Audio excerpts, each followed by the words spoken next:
Iraqi police and soldiers have been put on high alert, and a daytime curfew has been put in place in Baghdad and adjoining provinces. The Iraqi government is bracing itself for a possible violent reaction from insurgents and supporters of the former dictator. In Baghdad, Courtney Kealy, Fox News. The Pakistani embassy here would not comment on what it called speculative reports on intelligence matters. But after denying Pakistani involvement, Pakistan's security advisor Mahmoud Ali Durrani just admitted that Pakistani nationals may have had a role in the Mumbai attacks. This admission is likely to lead to further international pressure on Pakistan to extradite the suspects to India or try them in Pakistan.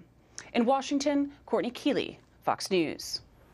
Well, Bill, the news broke at 7 a.m. this morning, just as Iraqis were getting ready to go to work and getting their kids ready to go to school. And what happened was Iraqis reacted with the normal aplomb of, I hope it will work, inshallah. Lots of inshallahs we're hearing on the streets. They want to know what it means for Iraq. They want to know if Obama is going to withdraw troops. They want to know when, and they want to know how it's going to affect them. That's their main concern.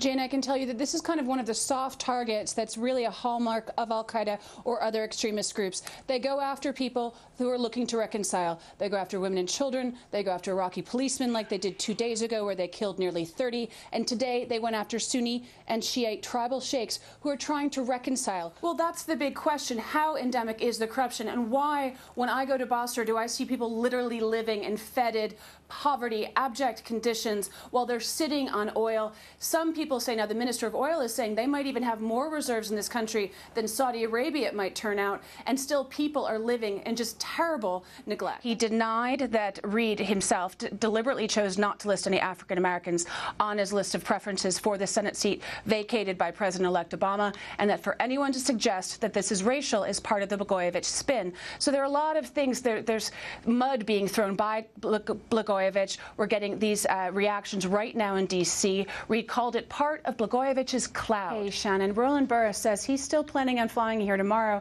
He's hoping the legalities will be worked out in time for him to be sworn into office and take his Senate seat on Tuesday. They're worried and trying to cover their costs, and they're insured. But with the financial crisis, with the high premiums, with the high copays, and with Medicare not reimbursing the clinics enough, it's a really big problem right now. It's a recipe for disaster in that case. Thank you, Courtney, very much. Julie, President Obama continues to champion a public plan. He says the only lines he draws in the sand are that the plan must cut costs and it must alleviate the burden for the uninsured and the underinsured. Julie.